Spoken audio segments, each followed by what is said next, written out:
Good evening, YouTube. Welcome to this next episode of FPL Family with me, Lee, and this is Sam. This is our 30-somethingth episode. 30... you got no idea. 36, 37... I don't know, 36, 37, something like that. I don't know. Something like that, I don't know. First things first, he's back. He's back, he's in the game. Lord Lundstram, back with a bang this weekend, Sam. Yeah. Had him in your team as well, didn't you? Yeah. On the bench, though? Yeah. Same as pretty much everybody who has still got Lord Lundstram in their team, sitting on the bench. Absolutely savage. We are going to talk through, obviously, Lord Lundstram. We're going to talk through the Alex McCarty penalty save as well, that I'm sure also on my bench. Many of you guys had. Who also on your bench. How many points on your bench this week? Like half my team. Half your team on the bench. I just saw FPL Physio actually on Twitter just as I was coming on. 34 points on his bench this week. I think I've got 24. Physio played his bench boost. I did. Played his bench boost. What a legend. Absolutely fantastic. So guys, we'll of course be talking about our teams, our overall ranks, all that stuff as usual. We'll be going through some of the games as well. We're going to have a bit of a community questions piece towards the end as well. As you guys will know, last week, still haven't figured out how to do polls in this new YouTube studio software. Don't actually think it's possible, is reality. So we're going to do two things. One is we're going to have a bit of a community questions from you guys live in the live chat, but also Sam went over to the Facebook community earlier and got some questions from over there. 26 comments on the Facebook post. See? Couldn't believe it. See?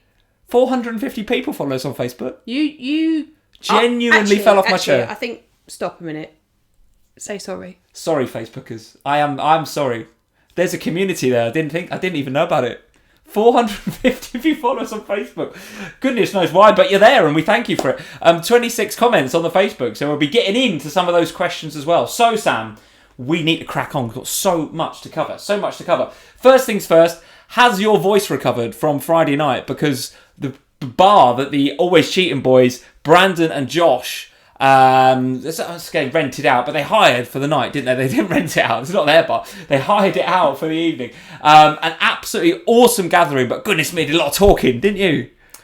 Yeah. My voice is still a little bit croaky now. I've got my tea, I've got my water, everything tonight. I did feel a little bit like an old lady at one point because I turned to Sudge and said, is it really loud in here? Or is it just me? Yeah.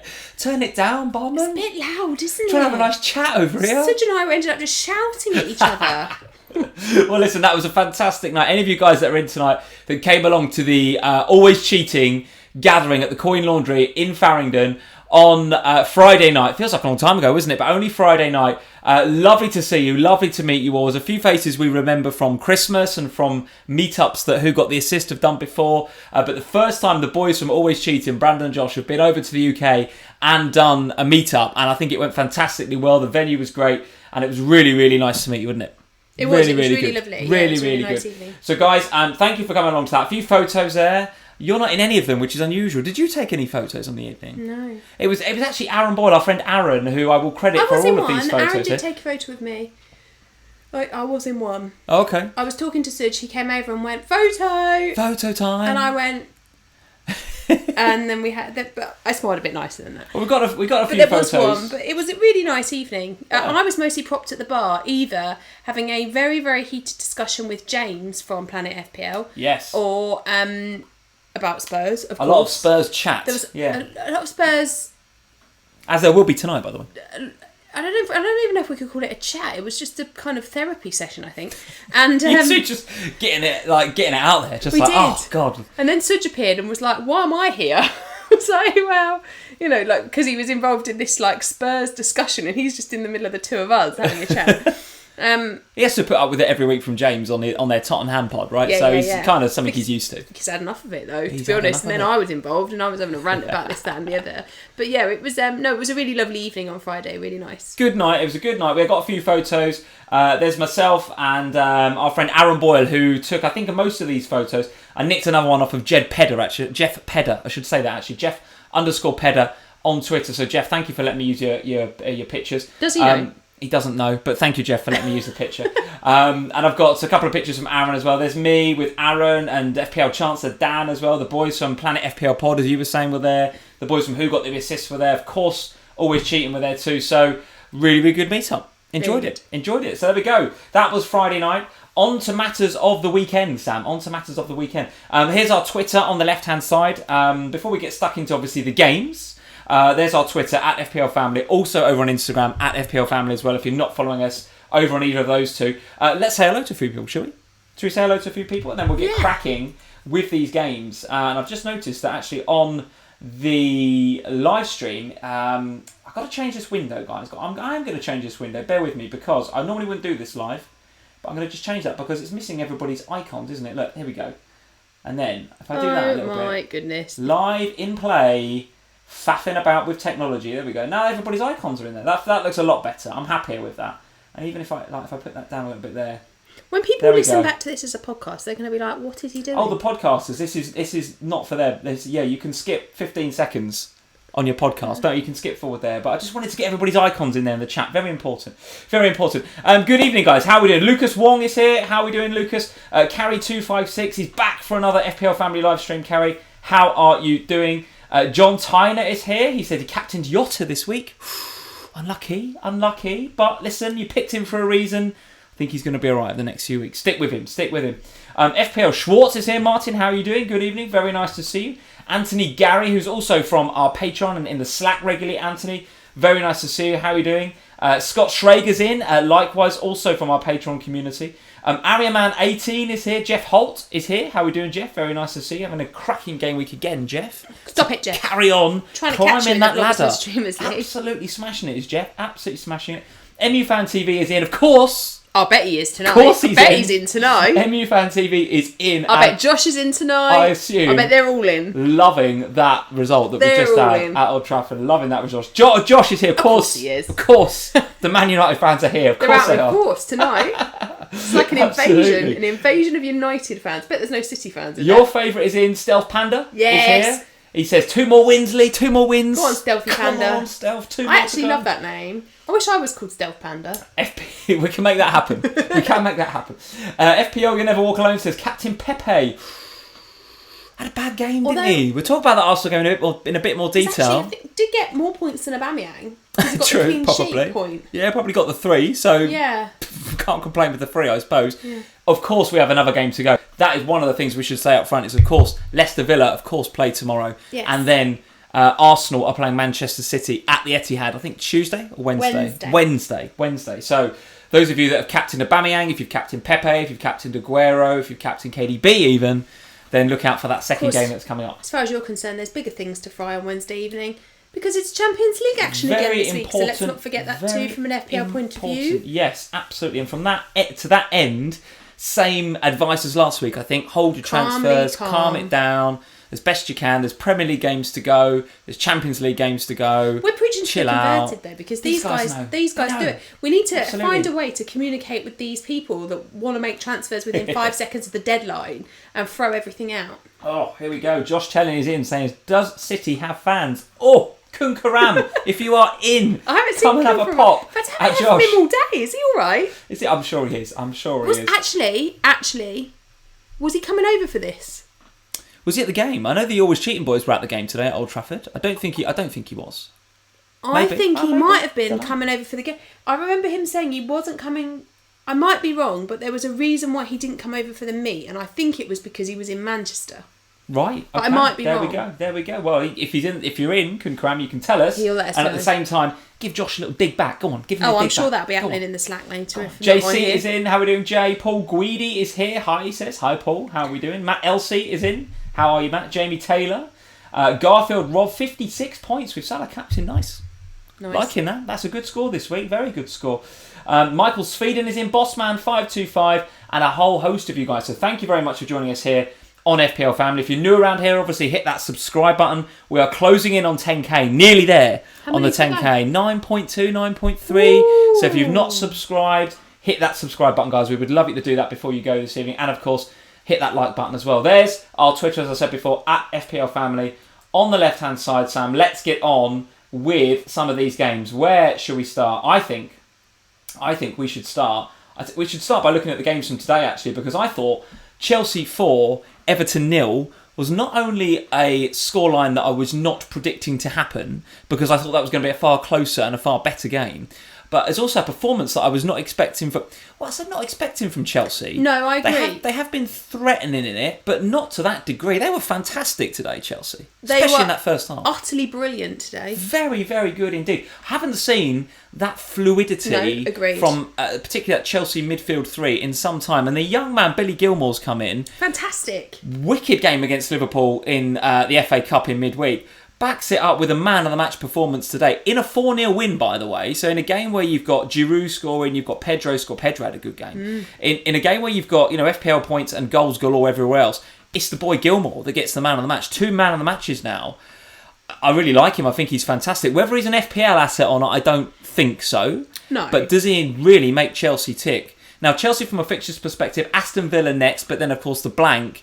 Who's on your radar potentially from game week 32 onwards? See, this is where this is the kind of the struggle, isn't it, that FPL managers are now facing if you aren't planning to chip in 31, because suddenly all of these players that go on your radar, it would be wrong to rule out William because he, cut a goal for him today and an assist. Yeah. And Pedro was great today, as you mentioned. Giroud, if Tammy Abraham's going to be out for a while, looks like he's going to be the main man up top for Chelsea now and look good again today. Yes. The defence looking much more stable and much more solid than they have done previously. So from a Chelsea point of view, there's lots that we can put on the radar. But the issue is that they've got this lovely game in game week 30 against Aston Villa, who...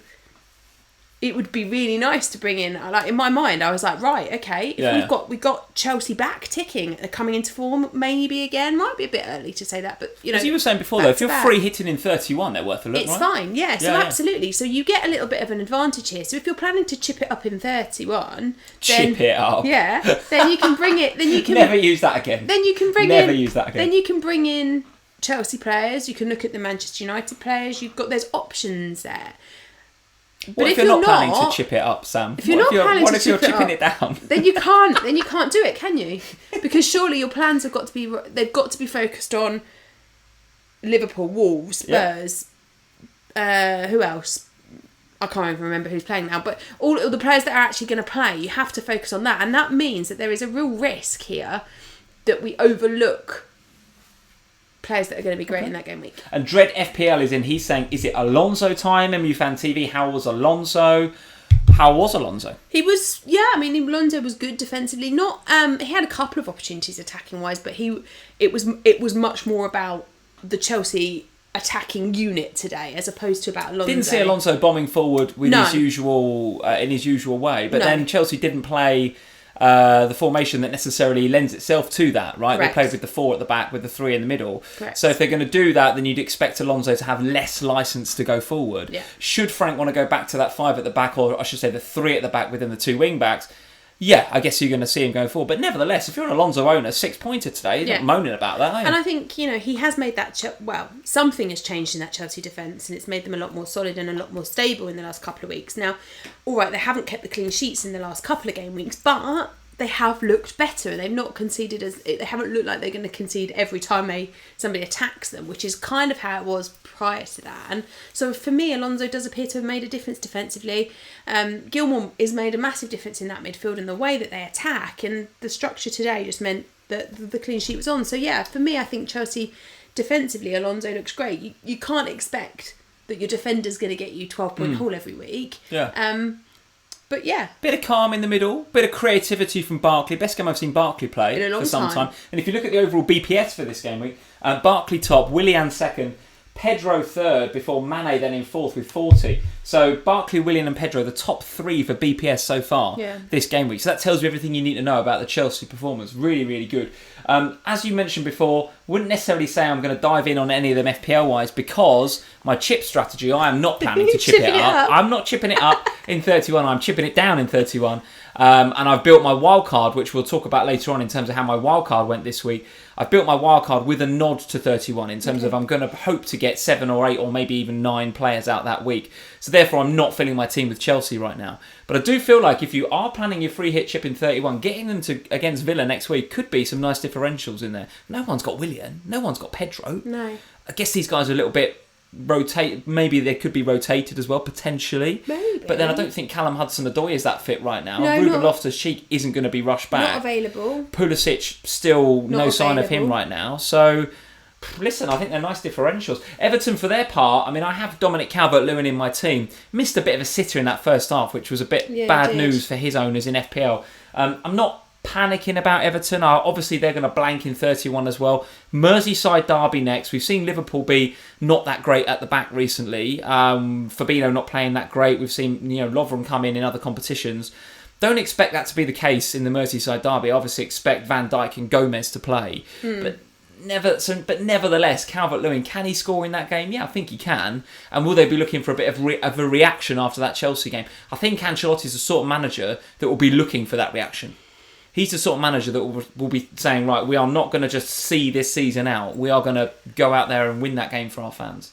Yeah, I would agree. And I think as we rightly said a few weeks back, I wouldn't be worried about the attacking players if you own Dominic Calvert-Lewin or Richarlison. The defence is looking a no-go though right now. Yeah, defensively, are looking pretty bad, Everton. So I obviously still own Holgate. I benched him this week, thank goodness. So that's not an issue. With his -1 that he got. Right. But I think for me, the Everton defence just isn't right in this run of fixtures that they're in. It's not solid enough. It's not stable enough. It's not going to get any clean sheets. And Holgate, actually, in the last few games I've watched him, has been far less attacking. Same with Sidibe, actually, as well.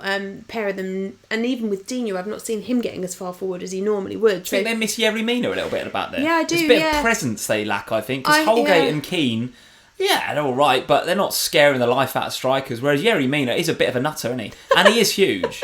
No, he is. He's genuinely one of those players. He's not afraid to put a bit of a foot in. He'll put himself about. He's big, and strikers, I think, just naturally are a bit more wary of him than likes of Michael Keane and Holgate. I think if you look, we've spoken a lot in the last couple of weeks about, especially last week when Deeney targeted Gomez in the Watford v Liverpool game. We're talking about focusing on the weaker of the two. Difficult to know who you'd focus on out of the two there, Holgate and Keane, because I don't see them as solid at all. And with Pickford behind, not feeling it. So I think for me, now that, because I'd kind of held Holgate, because in my mind I was sort of thinking, well, if fixtures go the other way and Spurs beat Norwich in the FA Cup, then Everton are going to have a game in 31. So I'd held Holgate on the basis that it was just a player to play in 31, and if he's playing against Norwich in 31, I want him. So, but now I've got an issue with him in that I don't really fancy him at the moment in terms of form or fixtures. And he blanks in 31, so he's an ideal candidate for changing for a player that's going to play in 31. Okay, very good. Charlie King, hey Charlie, he's saying Sidibe reminds me of Aurier so much. He does, Charlie, insofar as, and I said this to you during the game, as much as I've been lamenting Keane and Holgate there, Sidibe is ropey as hell. Let me tell you. Now what are you saying about Aurier now? I don't think Lucas Dean had a great game on the other side, but goodness me, Sidibe had a bad game on that side. Going forward, he's fine. He's fine, but defensively, man, he's all over the shop. Same as Aurier. I think, and I might be wrong, I don't watch Everton that often, to be fair. Not full games anyway, unless they're on the TV.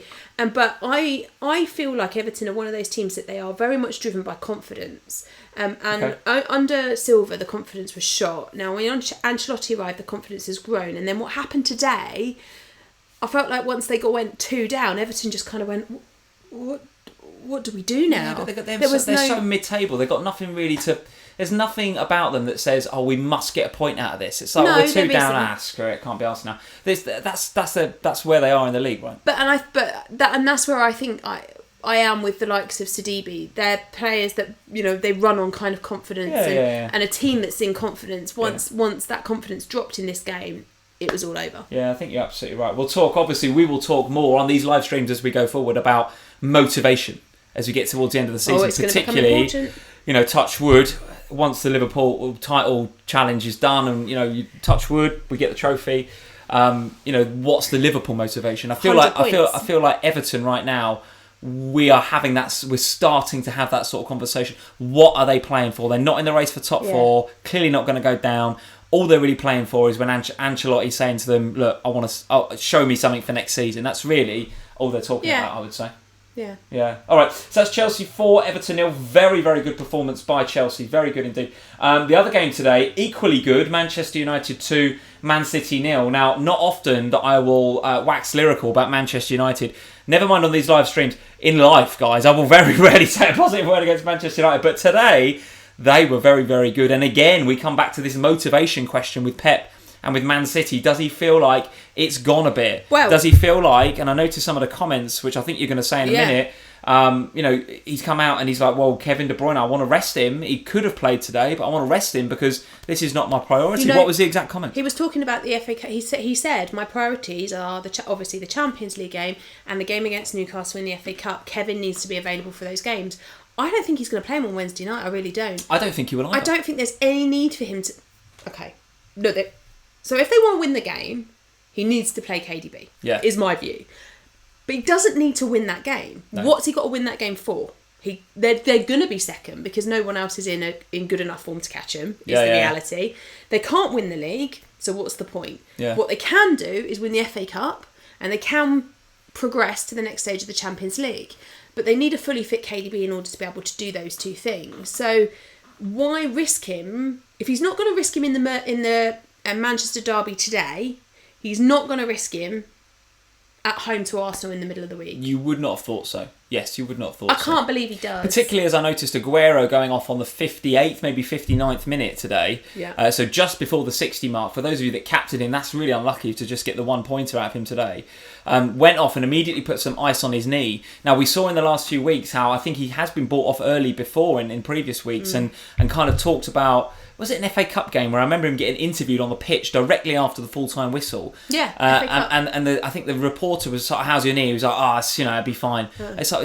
It's clearly not. It's clearly not. There's clearly something there in his knee, and they are clearly managing it a little bit. And actually, when Jesus come on, I thought Jesus actually offered far more in the game today than Aguero was offering. They were better. I wonder whether that is the sign of things to come a little bit at Man City. I wonder whether this might be the beginning of the end of Sergio Aguero. Oh. Listen, it's long overdue. I mean, if you ask me, I think the transition from Aguero to Jesus probably should have happened earlier on this season, but it's testament to how good Aguero is that it's taken this long. But I wonder whether the knee and the motivation and the fact that, Pep is not going to play his key players in the league now. I don't own any City players bar KDB for the very reason that this whole season I felt like I don't want to be involved in Pep's roulette. Since August, there's been a roulette going on at Man City. You never really know who's going to play. There's always a risk that Aguero becomes Jesus, or Laporte's been out injured for so long. You never really know. You know what's happening with Mahrez. Is he going to play him? Is he not going to play him? Silvers, who's going to play? So what are you going to do in FPL then? Are you just stay on KDB but because of his ownership more than anything? Or maybe not. Maybe get rid. My current thinking is that I only now own 2 Liverpool players. I don't want the Liverpool defensive double up. Sorry, I don't. Yeah, I can see that. And I'm looking at game week 31 and thinking here's a prime opportunity to have Mane and Salah. So why doesn't KDB become Mane? Okay, I like it. Yeah, why not? Because I'm at a stage where I really do believe that, look, no offence Newcastle fans, and I don't mean it if we've got any Newcastle fans in, but I cannot believe that Man City lose that game to Newcastle in the FA Cup. So that puts them through to the next stage of the FA Cup. They look like they're going to be the only English side to make it through in the Champions League unless we perform miracles on Tuesday and Wednesday night. Yeah. So he's KDB's, and surely Pep's looking at KDB going, I need you to get us to those finals because that's my priority. Yeah, agree. And therefore, I think his minutes in the league are going to be very much reduced over the next few weeks. And therefore, I'm looking at game week 31 as the time when KDB and I say our goodbyes, which will be really sad. I've owned him since pre-season. Yeah, and I think if you do that, if you are getting rid of KDB at this stage in the system, he's gone for good because the chance. Well, the reality is, if you do want him back, it's going to cost you a lot more. Well, I can afford it, but it's going to take up half the budget. No doubt. Avi Moodley is in tonight. Avi, how are you doing? He is saying, or she is saying, sorry, Avi. Avi is saying, Arsenal might shock the world on Wednesday. Yes, I think could be right. You could be right. You only need to look at the BPS system and the lack of points. Do I think it'd be a shock if Arsenal beat Man City in the week? See, I don't. I wouldn't be at all surprised by that. I wouldn't fall off my chair, no. I think that could easily happen. It could happen. The way that City are defending right now, you've only got to look at the BPS system in today's game, right? Cancelo top with 18 BPS for Man City. According to the BPS system, their best player today, followed by Rodrigo, Zinchenko, Otamendi, and then weirdly Ederson. So in a game where they lost 2-0, a lot of their defenders were getting, bonus points. So that just tells you lack of creativity, lack of anything else going forward. Ederson with the 4 saves and indeed the 2 assists in that game. I don't know if you saw it, but goodness me, what is that second one all about? He threw it to Scott McTominay, clearly trying to get the attack going, and McTominay just belts it in. So needless to say, I don't think, and you can tell me what you think, but I don't think I'm certainly not bringing in any more Man City at this stage. No. I might stick with KDB because I'm a bit wary of his ownership, but there's no one coming in for me. I just think that, no, I don't see who you'd bring in. No. I can't, like today, Mahrez is benched. No, yeah. I'd be furious if I owned Mahrez and that happened. I just think that in this game in midweek, anything can happen. Arsenal have got something to play for. Yeah. And as Robert Lodge is saying, Arteta knows Pep too well. Probably better than he knows himself. Arteta knows City better than anyone. Yeah, you're probably right. Well, I know you're right. You're absolutely right. They can still make Europe. I wouldn't put it past Arsenal to win that game. Okay, very good. Notorious Nerd, how are you doing? He's in. He's saying Arsenal City will be a cagey affair. He thinks it'll be a cagey affair.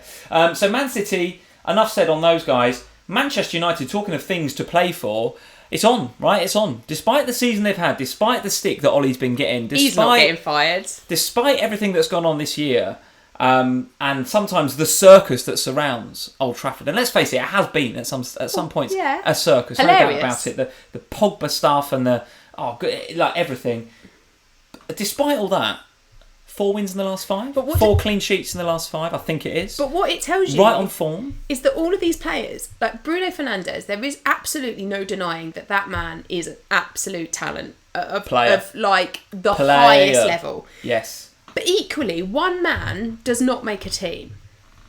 But what it shows you is that all the other players at Manchester United have been dragged up to his level. So I think all this circus stuff that was going on before with Pogba and everything else, it was dragging the rest of them down. Suddenly they've got this like really, really brilliant player in there, and all the rest of them have gone, all right then, I'm going to stand up and be counted as well. Yeah.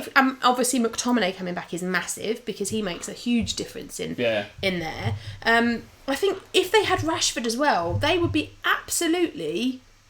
Well, I think they already are really good at the moment, but I think they'd be even better if once Rashford's back as well. Yeah, I know he's not coming back this season, but still. I think he's in the same way that I hate to compare Gilmore to Bruno because that's just a comparison that I really shouldn't do. But I'm going to. Gilmore will love you for this. Well, I know he will, but I'm going to. Chelsea fans will love me for this. I'm going to because both of them, from what I've seen in the last few weeks, and I've only said, I didn't really know much of Bruno before he got to the Premier League, and I knew absolutely nothing of Gilmore a week ago, right?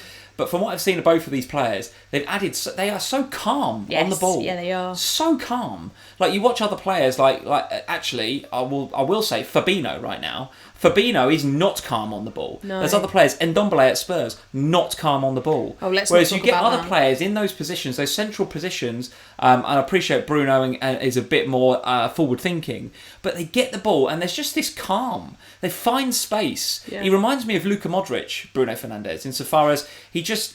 Every time he gets the ball, it's like, there's no one near him. It's like, well, how did that happen? Yeah. Well, I'll tell you how that happens. It's because he's absolute class and he knows how to find space. He's a proper, intelligent footballer. Yeah. Add to the fact you've got set pieces, penalties as well, we assume he's on, and they should have had one today, by the way. United should have had one. But... Don't give me a but. I'm not having a but with Bruno Fernandes. There isn't one. There is. Go on. He doesn't play in 31. Oh, yeah, I know, but you've still got to have him, I think. But how do you? Because your plan... So it goes back to what we've just said about the Chelsea players, doesn't it? So I'm watching the Chelsea players today. I'm watching the Manchester United players today. Particularly I'm watching Fernandes and thinking, my God, that man is a talent. Did we sign the wrong Fernandes? Did Levy get confused? Has he Has he gone to the wrong club? Fernandes is at your club going, I shouldn't be here. Do you think Manchester United will do a swap? Will anyone notice if we just switch them? But anyway, I think they would, based on what we've seen at Gedson. Yeah. Oh, bless him. What a penalty that was during the week. Jeepers. Well, I mean, I wonder if we can get Bruno instead, but let's see. I think, but the point is that I'm looking at them two, or a number of players, thinking, yeah, lovely, yeah, all about that. Can't do it right now, though, can I? No. 32? No. Yeah, as soon as that deadline hits in 31, I'll be all over it. I'll be one of those annoying ones sending the ranks their price changes up. But So the game you are going to miss out on by not having is at Spurs. Bruno is at Spurs. Come on, you Spurs! Can you believe You watch this? Aurier give away 3 penalties in that game. Can you believe this? The way that United are playing and the way that you guys are playing, that is going to be an interesting game. Mourinho's going to be out there. Like, God knows what he's going to say. He is going to cause some merry hell on the touchline. We'll talk about him in a minute. Aurier's going to give away 1 million penalties. We'll talk about him and your club in just a minute, but I do want to finish up on Manchester United. Other than Bruno, who you're not getting, which blows my mind. Well, I can't. I know. But who else then? I mean, from 32, outside of Bruno, should we be looking at the defence now with a bit more certainty? The clean sheets are there. There's no doubt about it. That calmness with Scott McTominay, who I think has come on leaps and bounds, by the way, this year. Great player. Really nice looking player. Alongside Bruno and Fred, who this time 6 months ago couldn't even stand up. They said now is a player. They said on the commentary, they were like, has anyone noticed that since she put a ring on his finger, he's calm? He's calmed. Is that what it is? Oh, he's got engaged. Married. They got married. Since got Fred married got in pre-season. He's calmed right down. I did not know that, genuinely. That's what they were saying. That's what Gary Neville was saying. Did he used to be a bit of a player then? Well, Gary Neville was like, have you noticed that whatever she's done, she's like obviously got him like right under the thumb. United fans, you need to get your fan mail out to Fred's missus for calming him down. She's also like a mega superstar, beautiful one. Like, have you seen a picture of her with him? No, I don't. No, I haven't. No. Right, after this, not really big on Instagram. After this, Google him. Just get a picture of. She's about 2 foot taller than him. She's absolutely stunning. So that's no wonder he's being most good. people are 2 foot taller than Fred. But she's up it anyway. The point is that he's changed since he got married, apparently. After the live stream, guys, go and Google Fred's missus. I don't know what her name is. See what happens.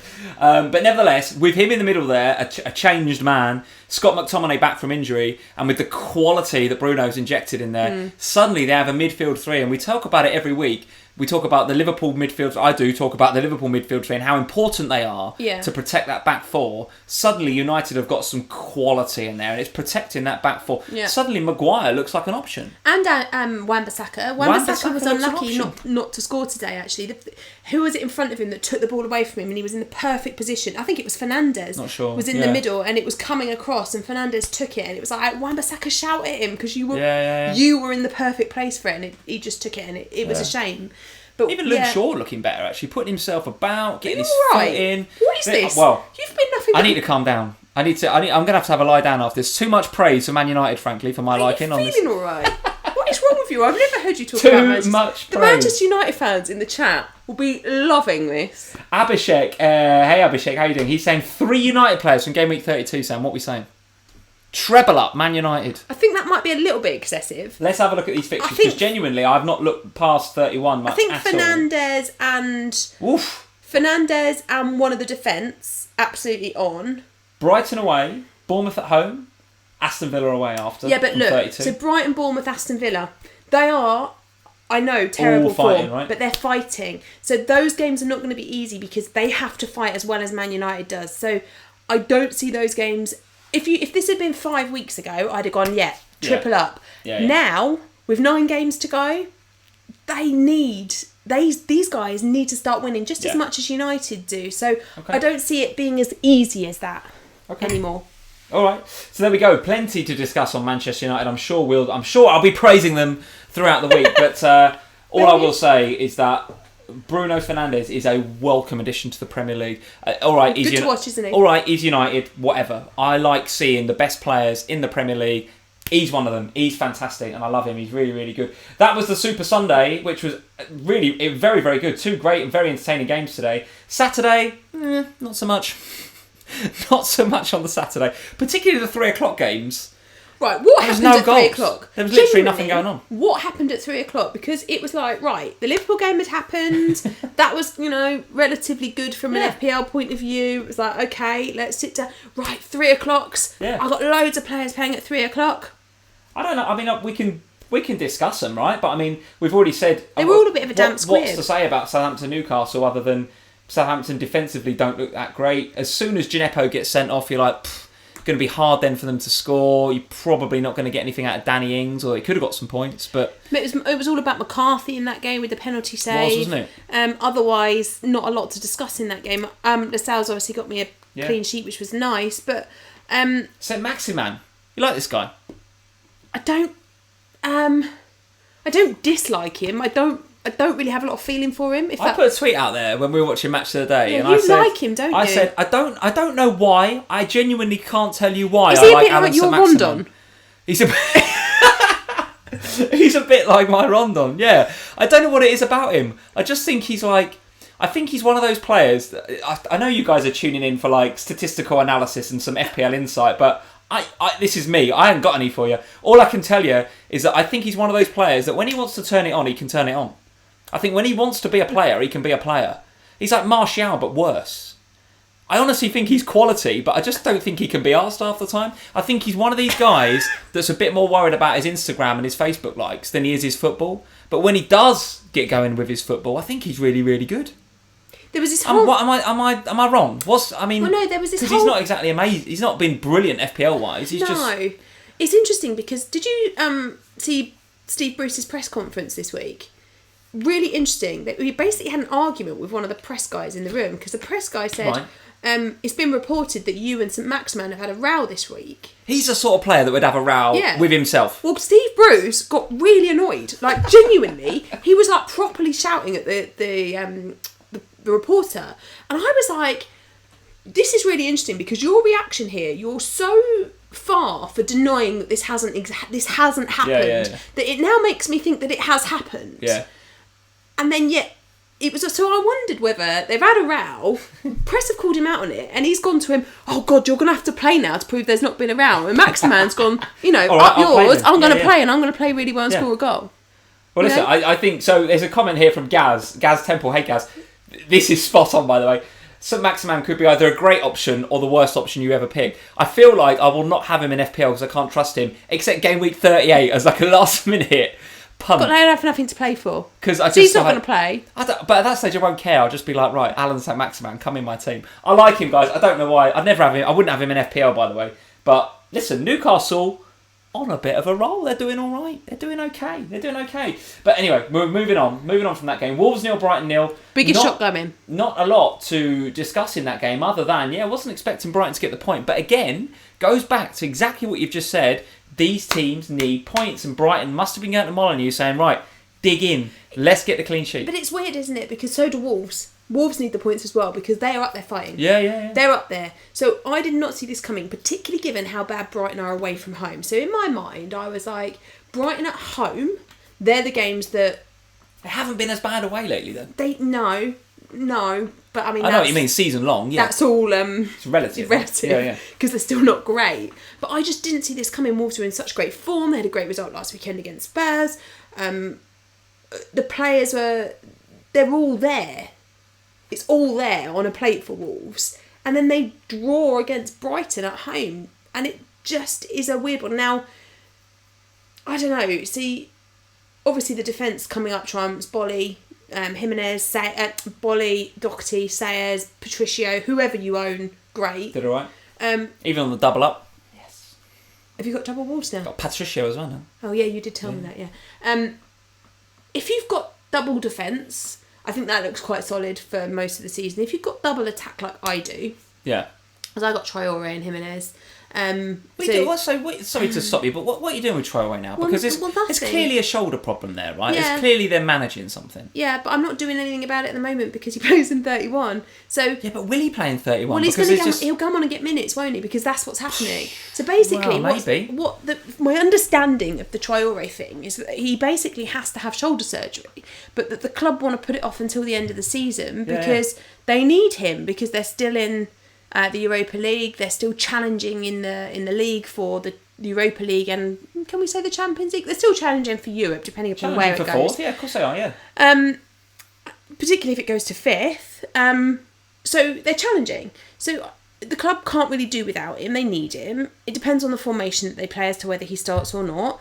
I can't. At a time where I'm trying to get as many players as possible for game week 31, I can't take out a player who's going to play in 31. It doesn't make any sense.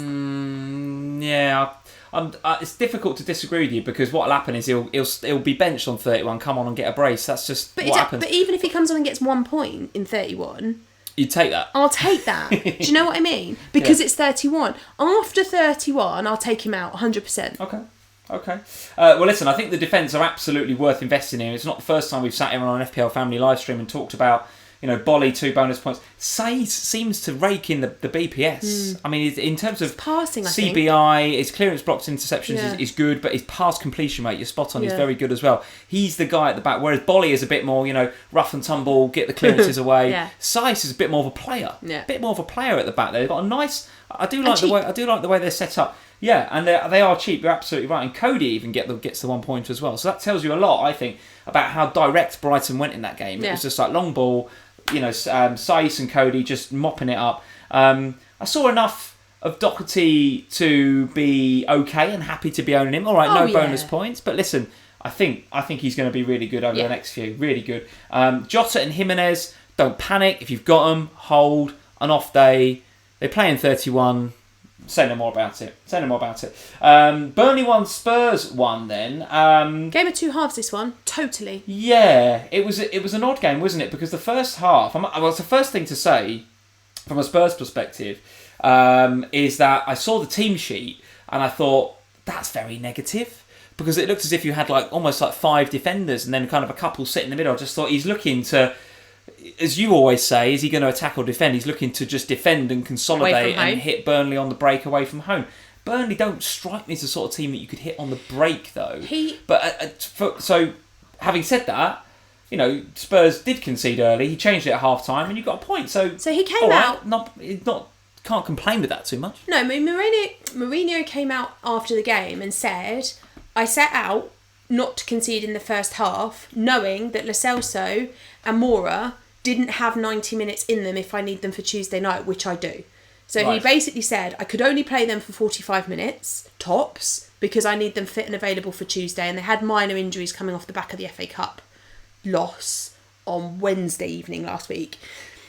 Which makes sense, actually. So when you listen to him, and he'd come out before in the midweek and said to the Spurs TV channel... guy, the interviewer, that he'd been and spoken to the board and said, do you want me to win in Burnley or do you want me to win in the Champions League? Because I can't win both. You choose. Now I don't get that. I just don't get this guy, honestly. I know that you don't mind him, but honestly. So I can sort of understand the way that we set up in this game, knowing that there was a lot of injuries going into it.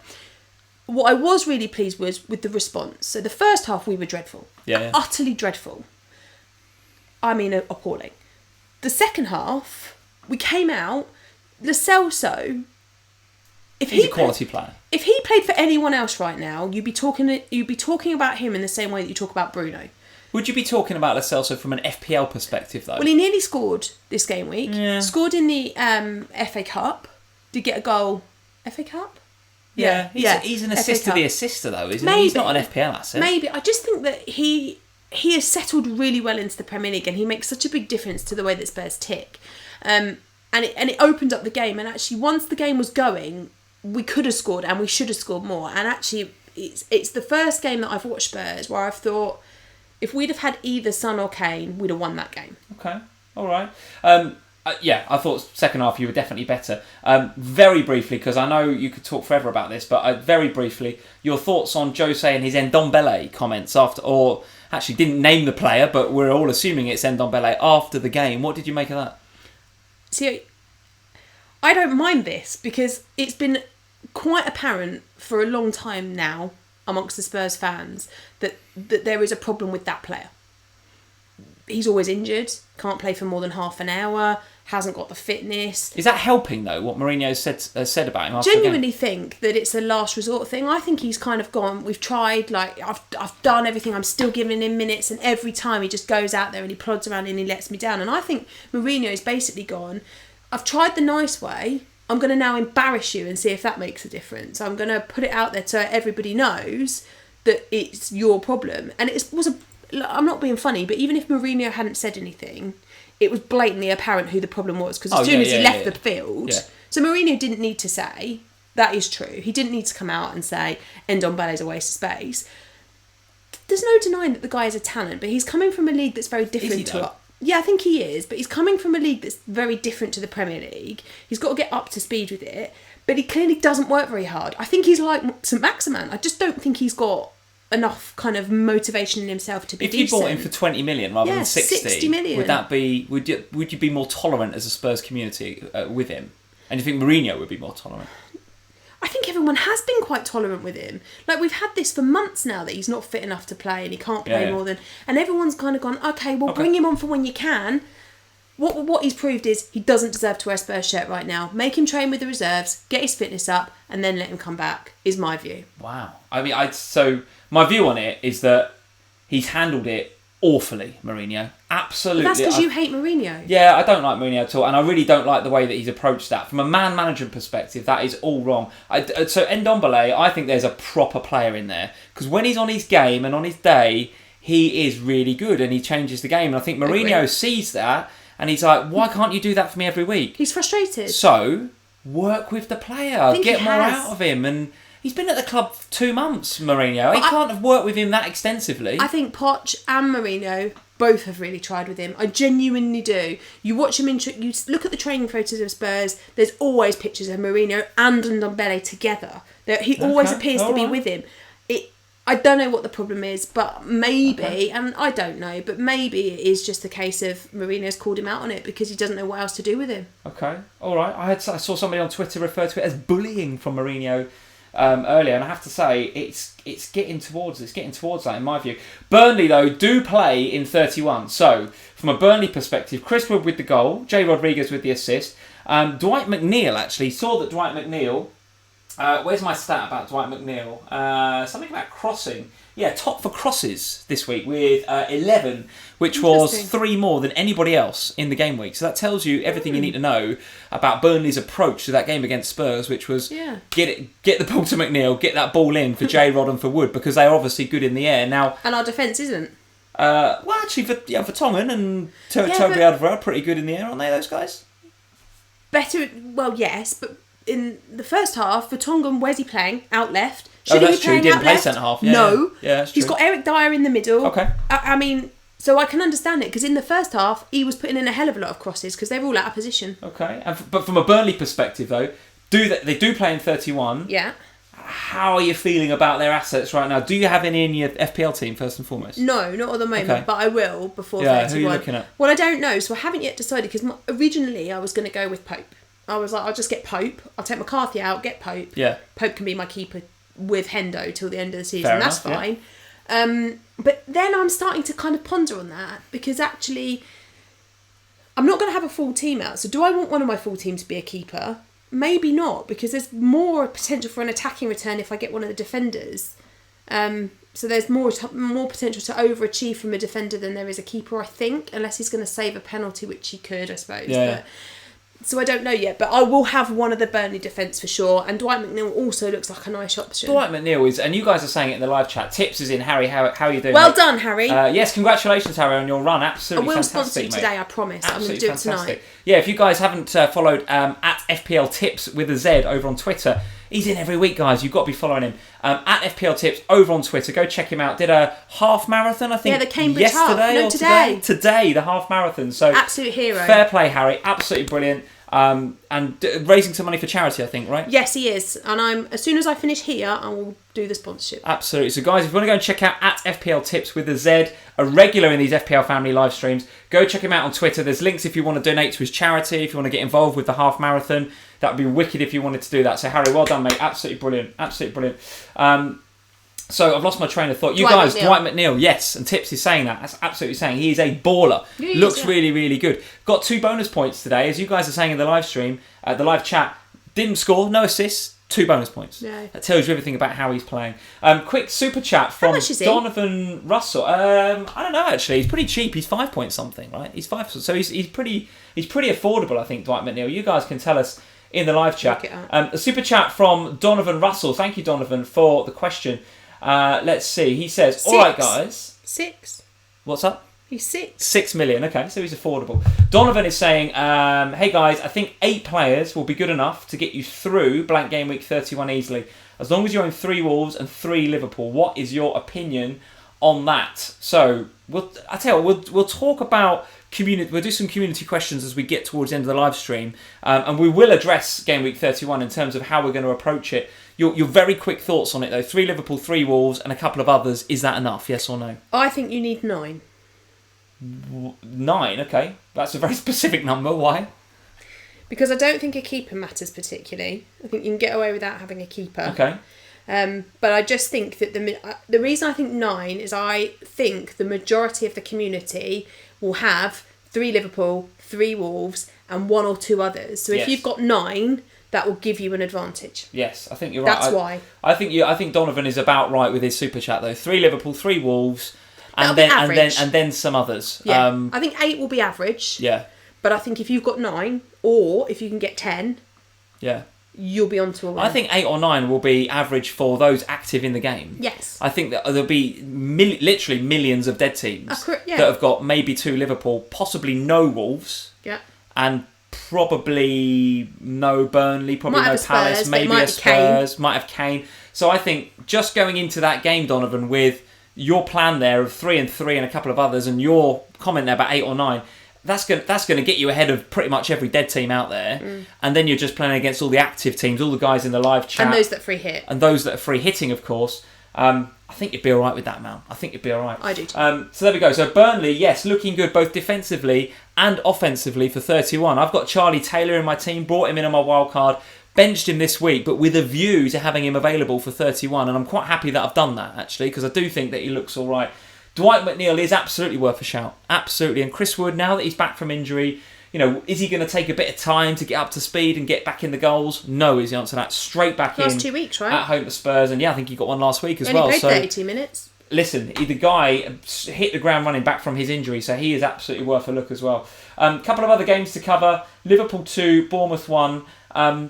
Not the best Liverpool performance, was it? No, but I feel like we say that a lot, right? We have said that a lot this season. In a season where you assume and we hope that I hope that Liverpool are going to win the league. We've had plenty of performances like this where we go into it and we kind of we just grind out a 2-1 without being brilliant. Do you know what I mean? There have been games where we have been brilliant, but we've had a lot of games like this where we grind it out 2-1. Now, don't even get me started on the foul by Callum Wilson on Joe Gomez for the first goal and VAR not considering that a foul. It blows my mind that is not a foul. In the same way that it was Fred, wasn't it, that got fouled by Otamendi when Otamendi dived in. Shock. And it was a handball in the Spurs one. Handball on the... I mean, VAR continues to be absolute rubbish, guys, honestly. Should have been a penalty for Burnley in that game as well. Yeah, but this one in particular, that is a foul on Joe Gomez. It's so clear many as day. Problems today. So nevertheless, we went 1-0 down and I was pleased that we showed a bit of character to come back into it 2-1. But nevertheless, it was a mistake by the guy, I think it was... maybe Simpson, I think, that came on as a sub for Steve Cook and made the mistake which kind of let in Mane. Mane did his best to screw up the pass to Salah, but Salah being Salah does what Mo does and gets the goal. Mane then with a goal and assist and 3 bonus points in that game. So again, the debate, let's not have it again today, but it rages on. Do you have Salah? Do you have Mane? Or as you were saying, potentially you could go for both in 31, potentially, if you've got enough budget knocking about. If you're free hitting, I think that would be a very nice thing to do if you had Salah and Mane for Game Week 31. If you're free hitting and you don't have both Salah and Mane, I think you're mad. Yeah, I think you've got to go for that. So nevertheless, Liverpool, let's not talk too much about it. We've all, I guess, got at least 2, if not 3. I'm pretty happy with, so I have Trent, Salah and Gomez right now. Yeah. I have no plans between now and 31 to change any of that. I set those 3 on my wild card. The fact that Robertson didn't play at the weekend is a bit of a bummer for his owners, there's no doubt about it. But Klopp already came out and said it was a little thing. But look, even a little thing, we didn't want to risk him, and we've got players that can come in and do a job. Just so happens the player that came in to do the job was the best player on the park that day, James Milner. Absolutely brilliant. What a goal line clearance that was as well from Ryan Fraser. Absolute Superman, that guy. And of course then Robertson is, you're absolutely right, going to play, you'd guess, from the start against Atletico in midweek, which is going to be an important part of the game, right? So, if you've got Robbo, that's unlucky for this game week. But listen, I think he's fine. But at least he doesn't come on, so you're going to get one of your... Sure. You might have Looney on your bench or something, don't do anything crazy like sell him, right? Oh, if no. you've got him, keep him, he plays in 31, he'll be fine. A couple of other things we should talk about. Arsenal 1, West Ham 0 in that game, which was, again, I expected a bit. I don't know why I was expecting. I guess I was expecting a bigger score for Arsenal because Arsenal have been pretty good form recently. West Ham defensively looking a bit shaky recently. Obviously, a lot of Aubameyang captains out there. I had Saka as well, so I have those two guys still to go when they go to the Etihad in midweek. Yeah. But in the end, it was a 1-0 with a goal that just about squeaked through the VAR review, didn't it? So I must admit I didn't even watch this game on Match of the Day as yet, but the fact that Leno got 3 bonus points I think says quite a lot about that game. Yeah, West Ham played really well. Yeah, especially first half I thought they played well. And you know what? I think, myself included, I kind of overlooked that in reality. I sort of did. In that I just was like, that's a really nice game. And 5 weeks ago, it was a really nice game. But we're in the last 10 game weeks of the season. And at this stage, West Ham is still involved in a relegation battle. And they need the points. Talk to me about a couple of West Ham assets then. Because they do play in 31, as we know, against Spurs. You've got Antonio, who looked very, very good at the weekend. And also new boy Jared Bowen. Yeah, so I had a chat with Suj on Friday night. A long chat with Suj. Because I was like, right, come here and talk to me about West Ham. Because I need a West Hammer. And I'm thinking about going 4-0s. And he was like, And I was like, right, okay, if you don't think I should be going with 4-0s, then who do you think I should be going with? And he said, if Jared Bowen starts in game week 29... Yeah, Such likes him, doesn't he? He's the one to go with. And I was like, okay, interesting. And he said... And I think he's, from watching the game back on Match of the Day, I think he's right. He was in really nice positions. He's the sort of player that has he's only young, he's got all the motivation that you need in a player that's going to try and keep you up. Okay. I like that. Big signing for West Ham. Got to make an impression. Yeah, kind of like that young talent, like he's just arrives at the club, wants to, make a difference. Yeah. Okay, yeah, they played well in that game. All eyes on West Ham. And if you're looking to fill some spots for your Game Week 31 team, have a look at the Hammers. Don't go crazy, but they look like holders for the rest of the season because they've got something to fight for. Also, just a quick word for Ngakia, who is their 4.0 fullback. Third start in a row. Did you bring him in? No, but I am considering it now because Ender Stevens looked like he picked up maybe a bit of a knock in that Sheffield United game. And doesn't play in 31 quite right. So it was, when I was building my wildcard, a straight choice between Stevens or Ngakia plus the money in my bank to have a bit of freedom. And in the end, I went Stevens. Now, Stevens was actually lucky to get the clean sheet of the weekend because he went off on 61, didn't he? Had he stayed on, Sheffield United probably would have still kept the clean sheet. So probably would have been okay. But Ngakia at 4.0, if you want a player who's going to play in 31... It's against Spurs, so it's on a London derby on a Friday night. If you want a player that's going to play in 31, that you can then go and bench from 32 if you need to and not feel too guilty about it, Ngakia 4.0. Why do you need to bench him though? They've got stuff to play for. Yeah, listen. Or he doesn't play for whatever reason, gets rotated out. Then you're not going to feel too bad about it, right? Sure, it's sure. 4.0. Yeah. But third start in a row against Arsenal, so keep an eye on him. That's it. We haven't got any more time to talk about the games.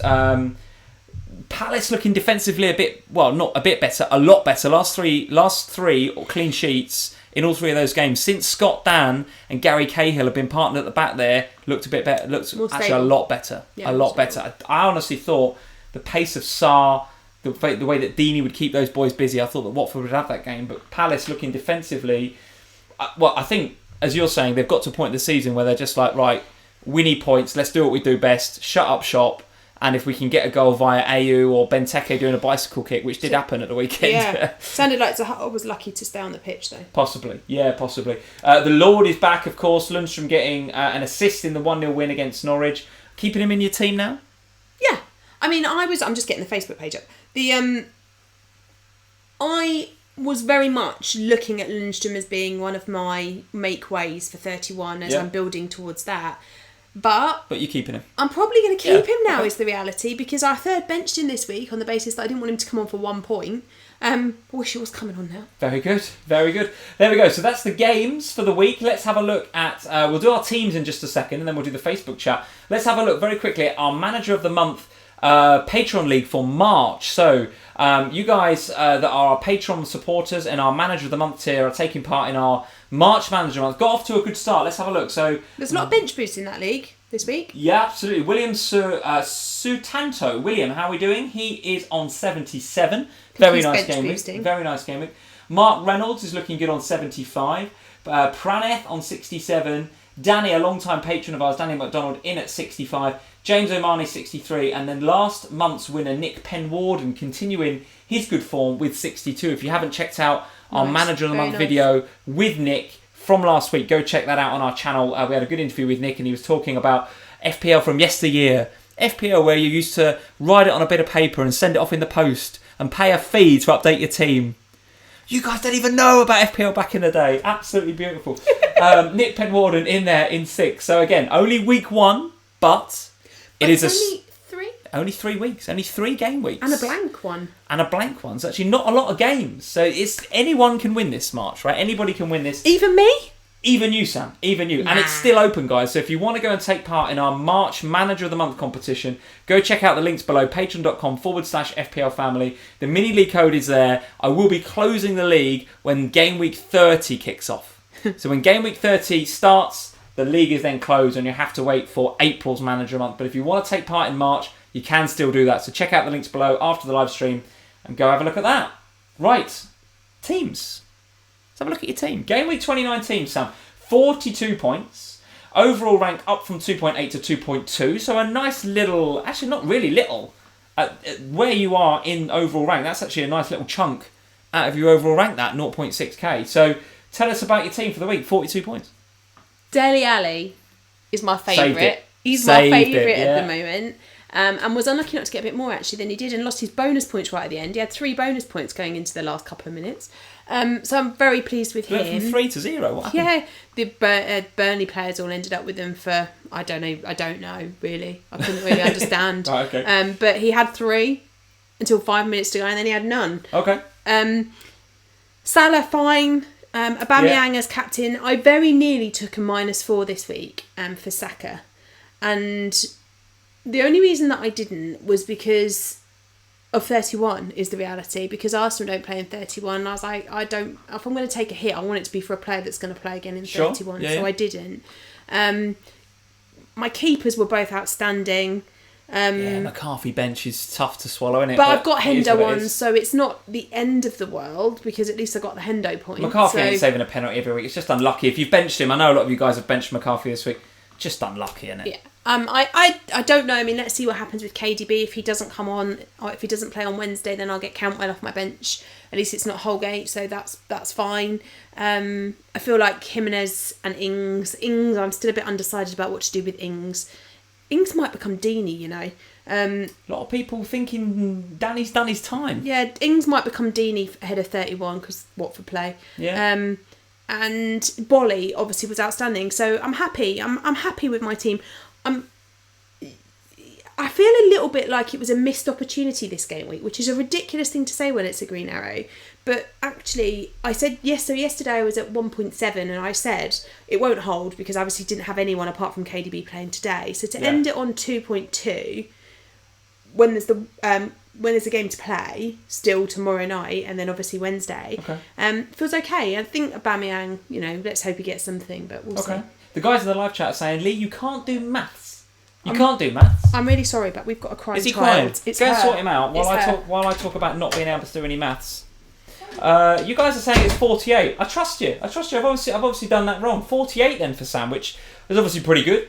Good looking green arrow. 600 places up, so happy with that. So 48 points, not 42. So very, very good indeed. Should have used the bench boost, you guys are saying. Well, yeah, but listen, McCarthy ain't saving a penalty every week, and Lord Lundstram, as we've seen in previous weeks, coming on for the 1 point, and no one thinks he's starting and getting an assist and some bonus points, right? But nevertheless, a good week for Sam. So not bad at all. Here's my team for the week. 46 points. Hopefully that does add up correctly. You guys can tell me whether it does or whether it doesn't. A 7k green arrow, so I'll take it up from 67 to 60. Of course, I've got a few players that I'm hoping are still going to play. Obviously, Aubameyang captain. Guess he's going to play against Man City. I've got a feeling Saka's going to keep his place. As you guys were saying in the live chat as we were talking about the game, Saka looking really, really good actually. Had a really, really good game.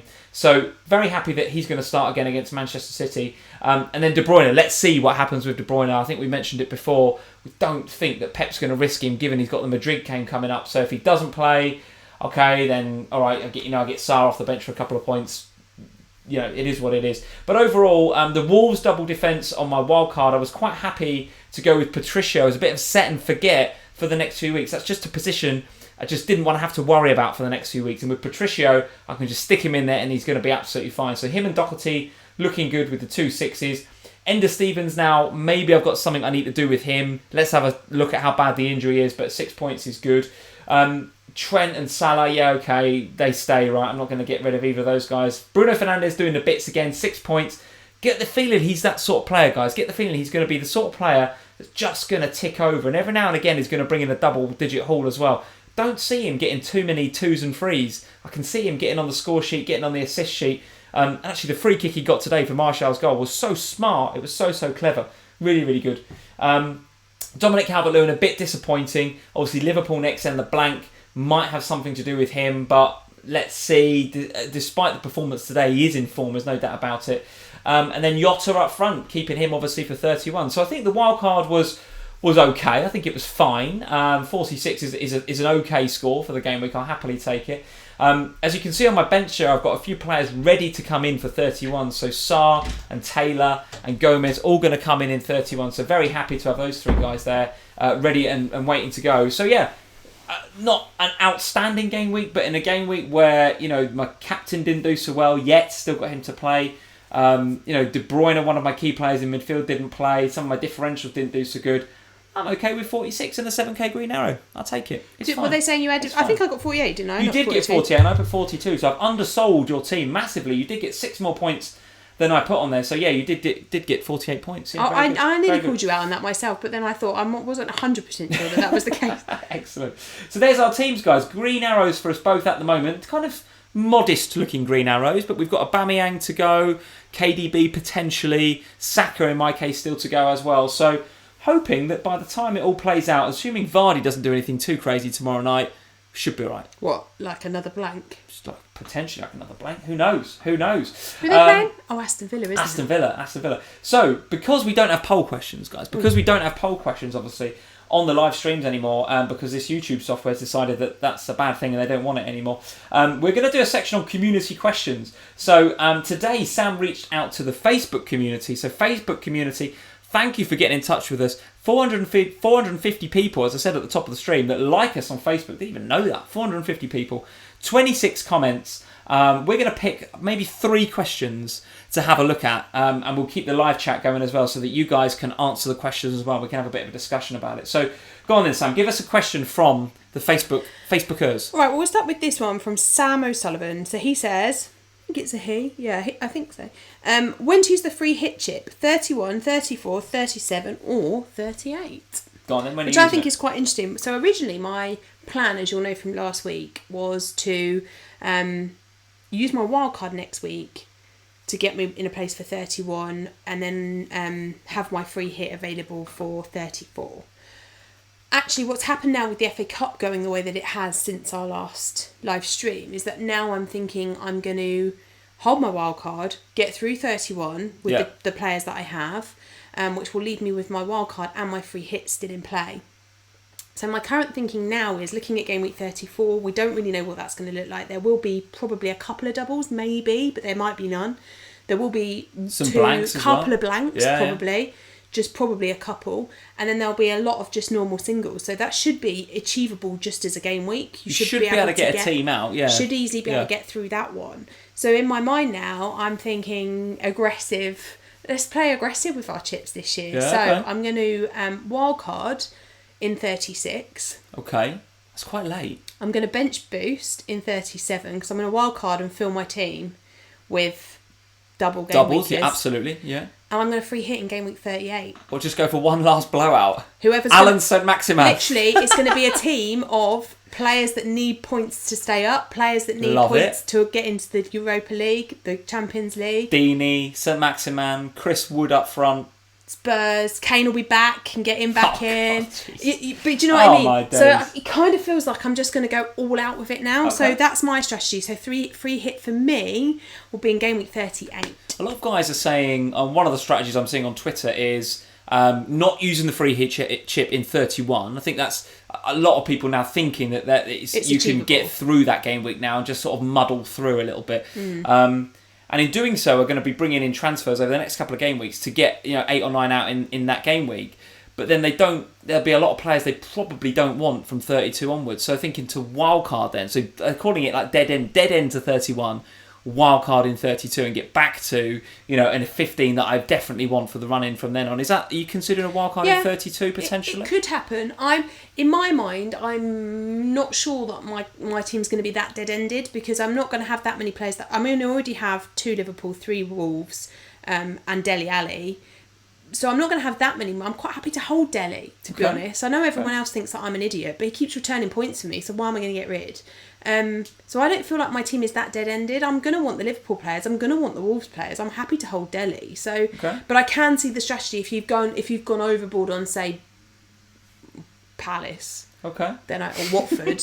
I don't know. 3 Palace and 3 Watford in your team. That's the problem. Then I can understand it. Mac Morrison, thank you for the comment. He's saying, great call, Sam, for last day free hit. Loving that. And FPL Classico is saying, go for it, Sam. Last season, he played his free hit chip in 38, got 90 points. Yeah. 90 plus points. That's what I want. FPL Josh, so Josh is in. He's saying free hit 38. I'm also really tempted to do that. Come on, all aboard the train. Come on. The last minute free hit with St. Maximan and Kane. We'll do it together. Goodness me. Notorious Nerd is saying free hit in 34. So he's saving his chip for that very difficult what could be a very difficult to navigate free hit 34 with a view to bench boosting then in 37.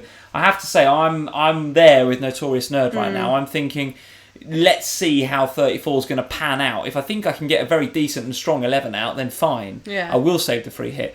But if I think it's going to be a real, difficult to navigate with blanks and doubles and the rest of it, then maybe there's an opportunity to use it to take advantage. But bench boost, for sure, feels like 37 is the right time to do that. That is going to be a bumper game week, to say the least, 37. And if you've got the wild card in your pocket to play in 36, because of course, and if you're new to FPL, which is absolutely nobody in this live stream, but you know that you can't play 2 chips on the same week.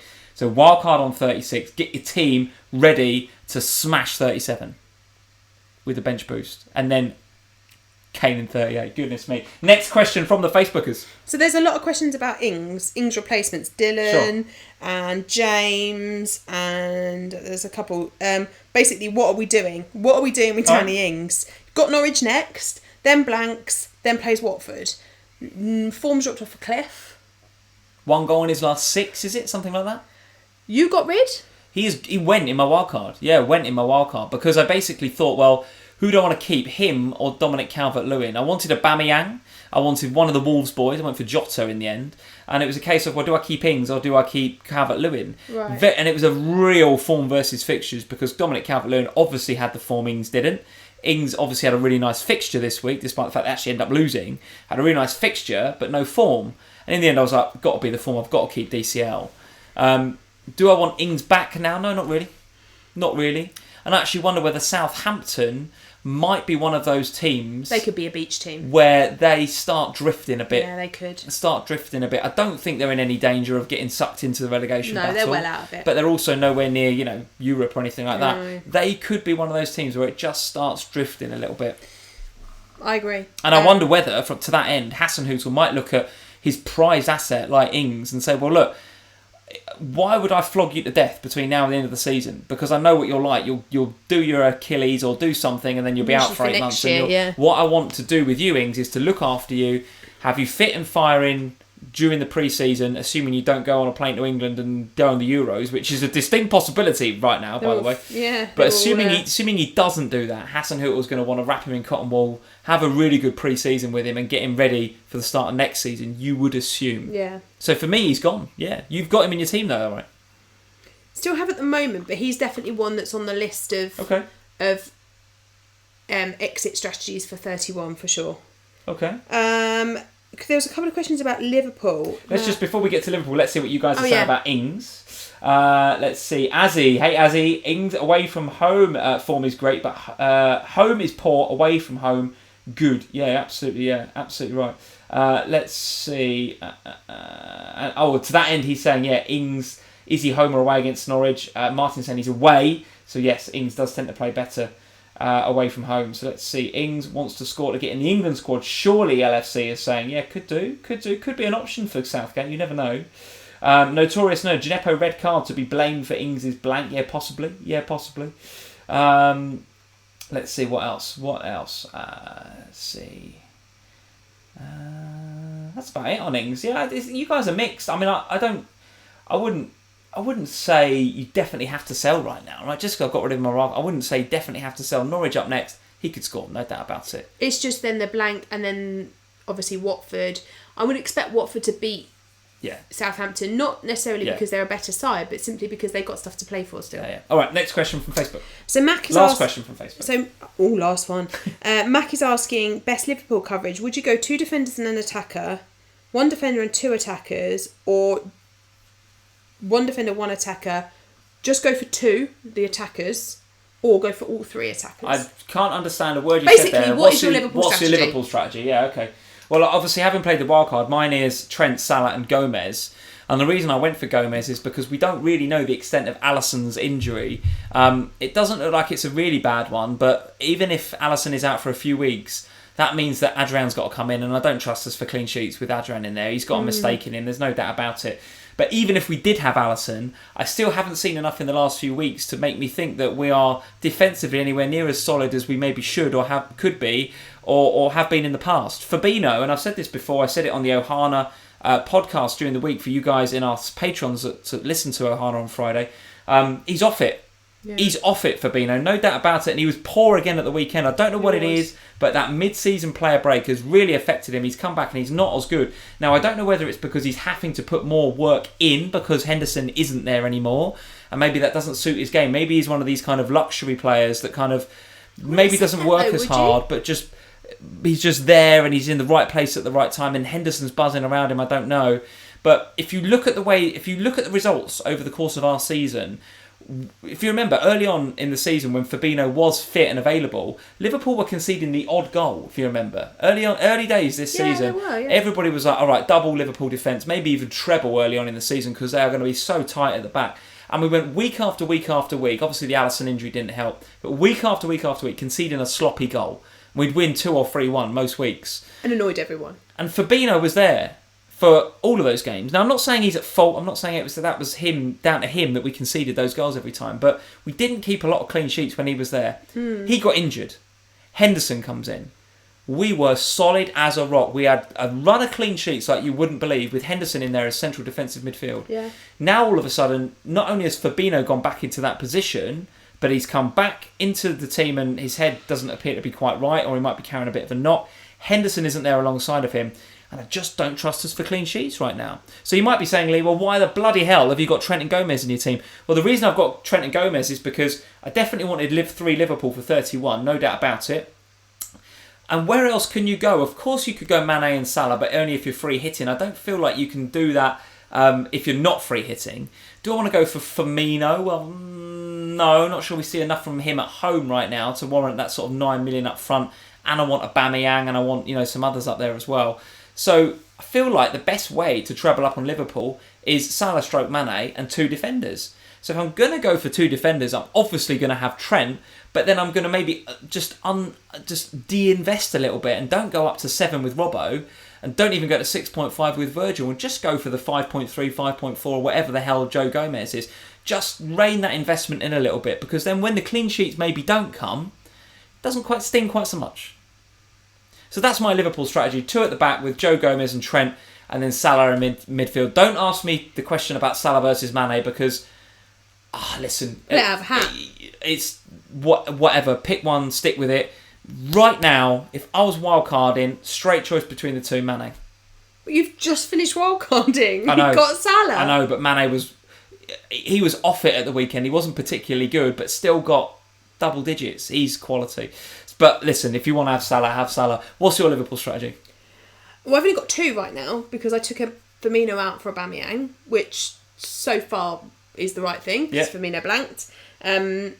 I obviously now need a re-entry point for Liverpool for 31. I think it's going to be Salah and Mane. I think I'm going to lose KDB for Mane and I'm going to go with the Liverpool double up till my wild card in 36. And even then I might keep him, to be honest. Even though they won't have a double, because that's going to be my issue, and that's going to be the issue that we all have if we free hit. Yeah. If we're free hitting or wildcarding for 37, is that Liverpool will not have a double game week in 37. So do you go no Liverpool? Yeah. That kind of remains to be seen. But I think for me, the ideal. I don't trust the defence. I like Trent.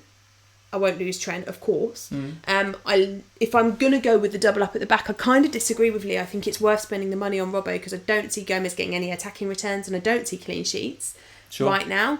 So if you're going to invest in the Liverpool defence, at least have a bit of upside. At least let there be some upside. Sure. You're going to pay for that, but I agree. Yeah, I mean, obviously, let's see how that plans out next week.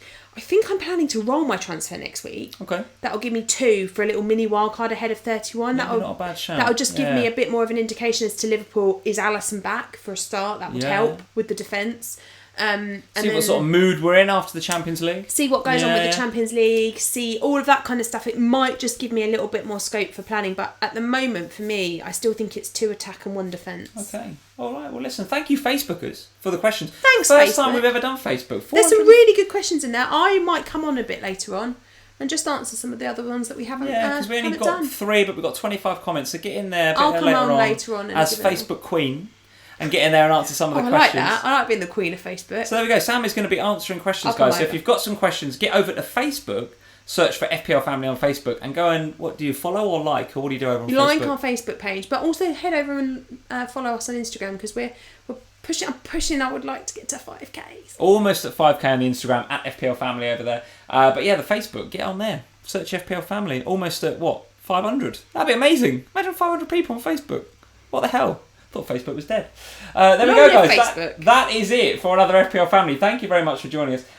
We need to go to here. Oh, no, this one. There we go. Thank you very much for joining us. Lots going on again this week. Lots still to happen this week as well, with not just Leicester and Villa tomorrow, but of course we've got Manchester City versus Arsenal on Wednesday as well. So loads going on. Absolutely loads going on.